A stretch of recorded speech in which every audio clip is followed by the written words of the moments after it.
Saludos gente y bienvenido a un contenido más. Mi nombre es Luis el Explorador. En el día de hoy salimos un poquito del molde. Hoy no vamos a estar en investigación ni tampoco vamos a estar explorando. En el día de hoy vamos a estar haciendo entrevistas a nuestro querido amigo Nicolás. Saludos, mi nombre es Nicolás Torres, soy el que tengo la página Caminante del Misterio y nada, gracias por invitarme a esta entrevista en el día de hoy. Gracias a ti por acompañarnos en esta mañana. Oiga, estamos en el pueblo de Barranquitas y estamos en el mausoleo de la familia Muñoz Rivera. Es un lugar sumamente tranquilo, espectacular, y desde este punto vamos a estar haciendo una entrevista con respecto a todo lo que está ocurriendo en nuestro canal en estos días. Como pueden ver, nuestro formato ha cambiado un poco, ya que estamos mezclando lo que es el Urbex con lo paranormal. Y en el día de hoy, pues mire, tenemos nuestro experto que nos va a sacar de algunas dudas y que también nos va a estar comentando el lenguaje que vamos a estar utilizando en los próximos videos. Eso es así. Pues mire, antes de comenzar, ¿verdad?, esta entrevista, díganos, ¿quién es Nicolás? Bueno, Nicolás Torres es una persona inquieta y libre, le gusta analizar, experimentar, explorar, me gusta aprender todos los días de algo nuevo. Pero yo soy desde pequeño un científico, se puede decir, frustrado porque no tengo título universitario, pero todo siempre lo analizo y mi mente es curiosa. Y todo esto me atrajo a la parte espiritual del 1990 en adelante. Entré en el campo de chamanismo y ahí empecé a interactuar con todas estas cosas, de estos fenómenos paranormales, la interacción con todas estas diferentes entidades y un montón de años de estudio en diferentes ramas filosóficas, espirituales y de muchos años explorando lugares con misterios, pero en esa ocasión pues no tenía ni celular ni cámara, lo hacía en modo de aprender y de entender muchas curiosidades que yo tenía. Y pues recientemente pues ya me ha dado que empezar a grabar todas las cosas que hago. Y nada, todos los días se aprende y siempre queriendo llenar más mi capacidad, mi entendimiento de qué es lo que ocurre con todos estos fenómenos. Y eso pues me ha convertido en un explorador, un investigador en estos temas. Pues mira, Nicolás, bien interesante, pero siempre en la vida del ser humano siempre hay un boom Ujú. que nos lleva o nos conlleva a hacer algo. Ajá, exacto. Cuéntanos, ¿cuál fue ese boom y en qué edad surgió? No sé, puede ser un evento paranormal, viste algo, lo que hiciste en tu familia con esto. O sea, ¿cuál fue ese momento boom para tú decir, no, esto es lo que yo quiero hacer? Bueno, si nos dejamos llevar por eso, esto viene ya desde mi niñez. Yo nací en Nueva York y a los 5 años mi papá nos trajo a Puerto Rico a residir en un terreno en Barrio Carraízo, en Trujillo Alto. Y un terreno bien amplio, casi como todo esto. Y desde que nos mudamos a ese lugar, el lugar tenía una cierta fenomenología de cosas extrañas. Aparecían entidades llamados, lo que llamamos hoy día seres grises. Aparecía una persona caminando frente a casa que en el lugar habían atropellado a una persona que falleció en el lugar. Y sin números de esferas de luces que corrían por alrededor de la casa, nos tocaban la ventana y cuando abríamos las persianas habían seres con ojos grandes que salían corriendo. Observaciones de ovni en el cielo. Ya desde 7, 8 años ya mi papá empezaba, porque a mi papá le encantaban estos temas, bueno, me empezaba a explicar a mí todo lo que estaba pasando y eso me abrió la curiosidad de que ya yo a mis 9, 10 años de noche me subí al techo de la casa a observar el cielo, explorando a ver si veía un ovni. Y muchas veces en casa habían animales, habían caballos, cabras, y yo me metía de noche a atender a los animales y se veían estos seres corriendo entre los árboles. Y eso me llamaba mucho la atención y yo siempre quería saber qué eran esos seres que se veían.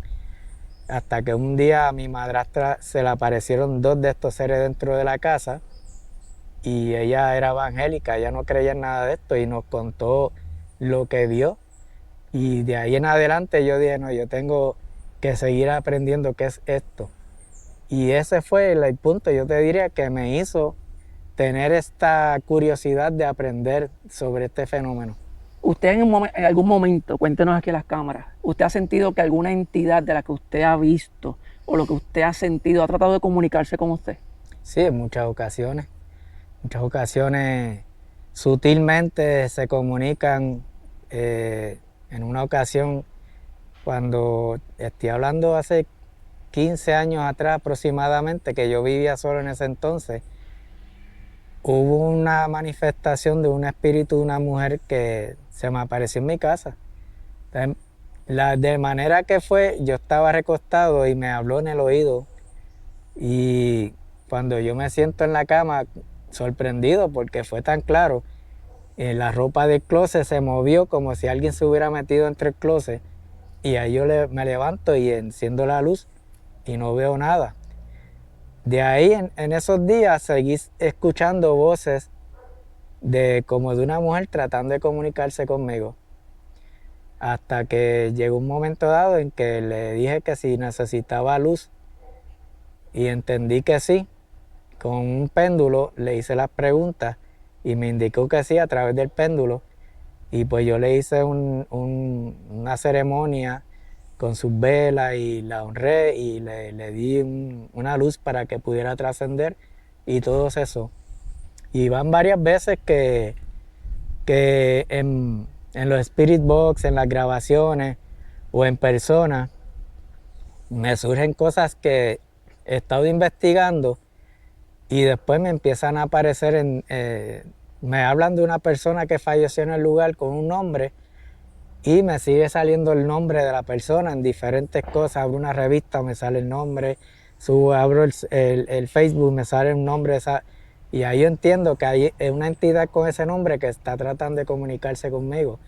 Y pues hago mi ceremonia, mi ritual, para entonces entender qué es que quieren luz, porque entiendo que ellos saben que yo sé la manera de mostrarles su luz para poder trascender. Y cuando hago mi ritual de trascender, todo se tranquiliza. Y ha sido una constante. Eso ya para mí es, Algo normal. sí, Ya. algo normal. Ahora, fíjese, nos habló acerca de algo bien interesante y quizás muchas de las personas que están viendo nuestro video no conozcan de este término. Nos habló acerca de un péndulo. ¿Nos podrías explicar, ¿verdad? Para la gente que no sabe de este tema, nos podría explicar en qué consiste este instrumento? Bueno, ancestralmente nuestros ancestros que trabajaban sus cositas espirituales no tenían el acceso que tenemos hoy en día de cosas electrónicas, spirit box, detectores. Pues ancestralmente se utilizaban cosas rústicas que encontraban, como las varas de madera, las varillas de cobre radiestésicas, que pues el péndulo puede ser una piedra, puede ser un pedazo de cuarzo, puede ser algo que sea pesado, que esté en una cadenita, y entonces uno manifiesta a la entidad que se comunique a través de ese péndulo, que es una cadena con algo pesado, y ustedes le dicen, si me quieres decir sí, mueve el péndulo de esta manera. Si me quieres decir no, mueve el péndulo de esta manera, y tú creas un método de comunicación con la entidad, y tú vas haciendo un sinnúmero de preguntas y él se va comunicando. Tú necesitas que te ayude y se mueve, sí. Necesitas que te ponga una vela y a veces dicen que no, te dicen que no. Entonces tú creas un método con el utensilio que tienes a la mano, y pues tú creas esa conexión con ese tipo de método. Hay personas que no necesitan este método porque ya tienen su sensibilidad tan desarrollada que solamente con hablar escuchan a la entidad o pueden hasta percibirla y verla.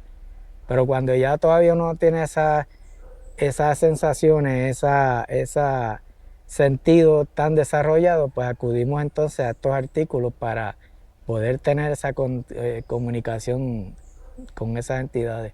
Nuestra pregunta es la siguiente. ¿Te ha seguido alguna energía o presencia después de visitar algún lugar extraño? varias veces. Por eso es importante que cuando tú termines estas investigaciones, tú aprender un método de limpieza energética, tanto como sahumerio o echarte agua con sal encima o hacer grounding y hablar con él. Pero es importante cuando tú vas a salir del lugar, tú te despidas y les digas y les manifiestas lo que hay ahí, que me marcho en paz y en paz los dejo, aquí se quedan, conmigo no se vayan, porque muchas de estas entidades entienden que tú eres la luz que los puede ayudar y se van contigo.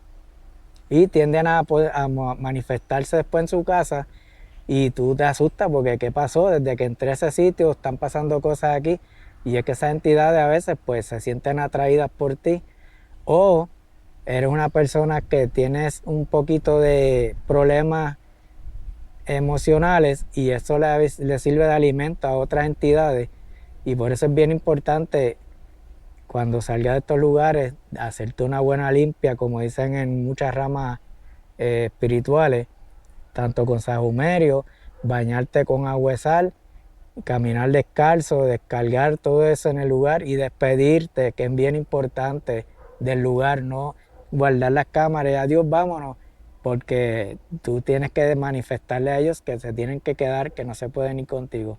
Ahora, una pregunta que quiero hacerle y es que estaba viendo un documental.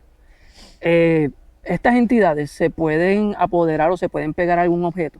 Sí, sí, de hecho, hay lugares que yo iba anteriormente, antes de yo hacer mis grabaciones, que yo era líder espiritual de un grupo, acudían personas pidiéndonos ayuda de, mira, en mi casa está pasando tal y tal cosa. Pues cuando tú vas al lugar, tú te tienes que convertir en un detective. Tú tienes que sentarte con la persona a interrogarla. Ok, esta casa, ¿cuánto tiempo lleva? ¿Cuánto tiempo la estás residiendo? ¿Falleció alguna persona en este lugar? No, que la casa es nueva, que aquí no, yo soy el primer habitante. ¿Desde cuándo empezaron las manifestaciones? Pues fíjate, yo me traje un cuadro que era de casa de mi abuela y desde que puse ese cuadro ahí está en el video, ok, la manifestación, la energía de lo que está pasando está en el cuadro. Y es una energía que se apega y está latente en el cuadro, en el objeto, un jarrón o una figura o una estatua de un duende o algo. Esas energías se quedan latentes ahí hasta que algo las activa. Puede ser una emoción, puede ser un evento, puede ser hasta una alineación de la luna con otro planeta que en luna llena, pues esas energías activan ciertas energías también y empieza a manifestarse lo que estaba pegado en ese objeto. Entonces, ya entendemos que si en los objetos pueden apegarse entidades. ¿Cómo entonces podemos librar ese objeto de esa entidad? Depende de qué tipo de objeto es, porque si es un objeto que es una piedra, pues tendrías que hacer una limpieza energética o sacarla fuera de la casa o tratar de llegar a un entendimiento con la energía que está en ese objeto. Si es una energía que te está haciendo algo demasiado, que te está haciendo daño, te está enfermando, pues lo más recomendable es quemarlo. Con fuego, sal y fuego. Quemarlo, pero fuera, lejos de tu casa, con un ritual de despojo, de exorcismo, y esa entidad pues se sale del objeto. Pero son diferentes métodos, depende del tipo de objeto. A veces con llevar el objeto al lugar de origen, de donde lo sacaste, lo pones de donde estaba originalmente, se acaba todo. Otra de las preguntas que tenemos por acá, ¿cree que algunas entidades buscan ayuda o buscan algo más oscuro? Depende, porque si son energías de personas que fallecieron y dejaron cosas inconclusas, pues tienden a buscar ayuda. Si son personas que fallecieron y no se han dado cuenta que han fallecido y quedan deambulando, esas personas necesitan una luz. Por eso tú ves que dejamos una vela consagrada y le hacemos un ritual hablándoles para que trasciendan a través de la luz. Pero si hay unas entidades, se puede decir demoníacas, arcontes, parásitos astrales que tienden a alimentarse de las emociones del ser humano. Y por eso en una ocasión yo te dije, cuando vayas a explorar ese lugar, trata de ir en paz, sin problemas, sin emociones de problemas, de coraje, porque eso les sirve a ellos como un atractivo. Y te ven y se te pegan. Por eso le dicen parásito astral. Se tienden a pegar mucho en estas áreas del cuerpo y te empiezan a absorber tu energía y tú empiezas a sentirte enfermo. Vas al médico, el médico te dice, mira, estás bien en todos los laboratorios, pero cuando acudes a una persona que sabe estos temas, se da cuenta que traes algo apegado. Y son estas entidades oscuras que se apegan a ti en estos lugares. Por eso uno tiene que ir bien protegido con sus talismanes, emocionalmente fuerte y en paz contigo mismo y no tener miedo. Otra de las preguntas que tenemos por acá en esta mañana, ¿has realizado rituales que sientas que abrieron puertas, incluso sin querer? Sí. Cuando uno es joven, uno tiende a experimentar para que no me lo cuenten. Y prácticamente cuando uno es joven, uno hace cosas que después uno se arrepiente. Por ejemplo, yo tuve un accidente en una bicicleta por estar haciendo unas piruetas de mucho riesgo. Y luego de mi adultez ya entendí, mira, me pasó porque hice algo que no debí. Pero en mi juventud sí experimenté con rituales que después tuve que trabajar para arreglar lo que había hecho. O sea que entonces ahí caímos en la otra pregunta. ¿Hay alguna práctica que jamás volverías a intentar por lo que provocó? Sí, sí, invocar entidades con las cuales tú no puedas manejar. Me han contado de que sí, hay espíritus de estos que causan daños corporales. Sí, ¿Usted tiene conocimiento o ha tenido alguna experiencia de esta índole? sí, sí. Y existen los elementales. En la magia hablamos de los elementales, que son entidades puros, de energía pura, que ellas no entienden lo que es mal o qué es lo que es bien. Ellas son pura energía. Y a veces la curiosidad por acercarse a ti no se dan cuenta de que te pueden... Son como los gatos cuando están jugando contigo, que te aruñan o te muerden y te sacan sangre, pero ellos están jugando. Pues muchas de estas entidades no saben que su acercamiento te puede provocar algún dolor, algún accidente, y eso no significa que sean malas, sino que no entienden que están haciendo daño. Pero sí hay unas entidades que en el esoterismo llamamos entidades de bajo astral, que fue como te dije ahorita, que su alimento son las emociones humanas y necesitan de esa energía de sufrimiento, de miedo. Por eso tú vas a estos lugares y ellos comienzan a hacer cosas para que tú te asustes, y el que más se asusta, a ese se apegan. Y yo he tenido que trabajar con personas que han estado poseídas por entidades y a veces no es fácil, a veces conlleva varios meses de trabajo. Ahora, descríbanos el lugar más cargado o embrujado que ha pisado. Bueno, había una casa en Carraízo, Trujillo Alto, que ya no está.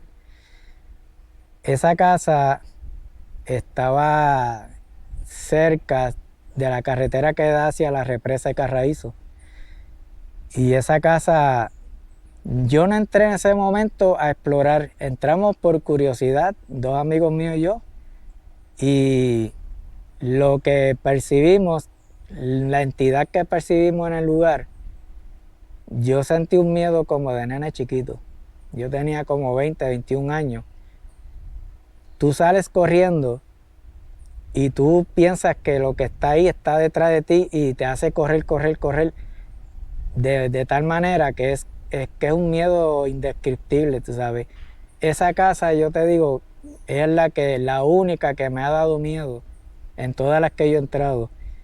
Y es que tú percibes la maldad de algo ahí frente a ti.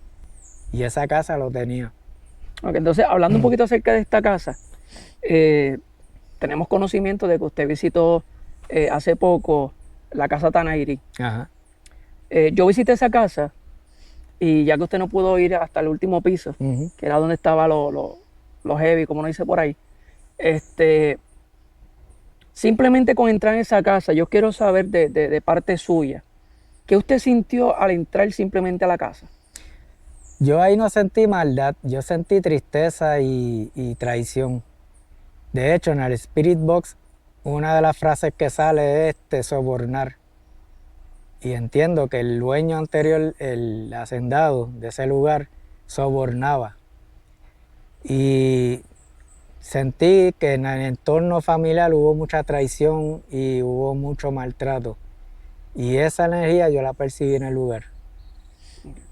Le pregunto, le hago esta pregunta porque nosotros tuvimos la oportunidad de entrar Ujú, y como nosotros somos así, pues llegamos hasta el último piso, en el cual pudimos encontrar un altar ujú. y frente al altar había un espejo. Realmente pues yo de estas cosas estoy aprendiendo a conocer ahora, eh, pero aparte de eso también habían unos ajos y también habían unos frascos El ajo era para también. protegerse. Eh, pero lo que me gustaría que nos hablara acerca, mayormente, no es de los ajos ni los frascos que encontré, sino que nos hable acerca de por qué hay un altar frente a un espejo. O sea, ¿qué significa eso? El espejo sirve como un portal, porque el reflejo refleja la realidad y la contraparte de la realidad está reflejada en el espejo y se crea un portal energético. Y hay entidades que aprovechan esa unión de las dos realidades, ese velo, para salir y manifestarse. Por ejemplo, tengo un video recientemente en TikTok hablando sobre el peligro de poner dos espejos frente a otro y ahí mismo me sale la manifestación plasmada en el cristal del espejo de lo que salió de ahí. Y es una entidad demoníaca, tú la viste. Sí, o sea, Pues estas pseudo brujos muchas veces utilizan estos espejos para llamar entidades, invocarlas. Y ese es el motivo que utilizan los espejos. pero para llegar a todas estas conclusiones, ¿verdad? Usted nos indicó al principio de que pues usted ha llevado años de estudio. Yo he estudiado de todo un poco. Yo comencé estudiando en una escuela bíblica en adolescente. Y en todo el transcurso del tiempo he estudiado demonología, mitologías de diferentes culturas, porque ahí tú vas entendiendo las manifestaciones de diferentes, que cada mitología habla de las mismas entidades con diferentes nombres. Por ejemplo, los demonios y los arcontes son casi lo mismo, los mismos. He estudiado muchas filosofías para entender el espiritismo, la Wicca, alta magia, esoterismo, magia de caos. Yo he estado en todas, pero ha sido de modo de aprender y absorber conocimiento de cada uno de ellos, porque ahora mismo yo no practico ninguna religión, yo sigo ya una filosofía de mente abierta, de que cada día rompo lo que había aprendido, vacío mi copa de conocimiento y vuelvo y la lleno. Pero todo eso que yo aprendí de todas esas filosofías me han servido de explorar y entender la fenomenología de los lugares. Y a la vez desarrollando una teoría de qué es lo que se manifiesta, por qué en unos sitios sí, en otros no. ¿Qué es lo más oscuro que has visto con tus propios ojos? Un exorcismo. Un exorcismo. Cuéntanos un poquito, ¿verdad? Si se Sí, puede en cámara. fue un exorcismo familiar. Yo tenía como 12 años. Fue en la marquesina de una casa. Estaban exorcizando a un familiar. La persona cambió de personalidad, una señora delicada. La voz cambió. Habían dos ministros trabajando con ella y los diáconos. Ninguno podía con ella. Lo de las películas que tuve, las cosas volando y flotando, yo lo vi. Yo vi sillas de metal, de esas que usan en las iglesias para salir volando sin nadie tocarlas. Yo estaba mirando a través de la persiana de una sala, porque me habían dicho que me fuera al cuarto, pero curioso al fin me fui a ver por la persiana y ver cómo la persona se retorcía en el piso mientras cuatro hombres estaban peleando con ella. y ver los ojos que no eran la persona, yo sentí pavor, ¿sabes? De ahí en adelante yo vi la persona de otra manera. La lograron despojar de lo que tenía, pero ya de ahí en adelante yo no podía ver a la persona a los ojos porque me causó tanto miedo a los 12 años que, que tuve que trabajar con esa emoción. Luego, cuando tuve que trabajar con un muchacho que fue poseído por una ouija, y esa carga de emociones, ahí en ese instante tuve que sanar ese miedo para poder trabajar con el muchacho, que de hecho logramos que la entidad lo soltara. Fíjese, es una de las preguntas que les queríamos hacer acerca de los diferentes instrumentos que se utilizan, ¿verdad? Para comunicarse con el más allá, si se puede decir así. Ya nos mencionó la ouija. ¿Hay algún otro instrumento que se utilice para hacer este tipo de actividad que sea sumamente peligroso y que tengamos que tener cuidado a la hora de utilizarlo? Los espejos, como hablamos casi ahora, hay personas que se paran, apagan la luz, prenden una vela frente a un espejo y comienzan a invocar y a hablar y a llamar. Eso es un instrumento peligrosísimo. El Ouija, si tú no estás emocionalmente bien, porque yo te puedo abrir un Ouija aquí y preguntarle a alguna entidad y no me va a pasar nada porque yo emocionalmente estoy bien y de salud estoy bien. Están los espejos negros de obsidiana, que son unos espejos negros como tu camisa así, y en la oscuridad tú comienzas a hablar y comienzas a ver cosas manifestándose ahí.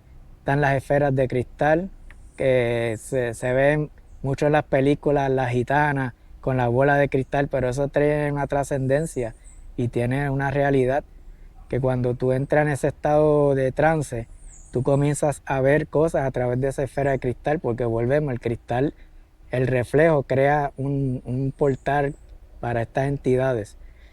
Te puedes comunicar con oráculos, con el tarot, con las runas, que son con las que yo trabajo, con caracoles, las varas de cobre que ya tuviste como las trabajamos. Hay muchos métodos rústicos de la antigüedad que hoy en día resultan a veces más eficientes que las cosas electrónicas para tú poder comunicarte con estas entidades. Está la famosa mesa, que se sientan alrededor de una mesa y se agarran de las manos, y ya tú estás creando con el colectivo de las personas, pensando en lo mismo, ya tú estás creando lo que llamamos un egregor y comienza a manifestarse algo en el lugar.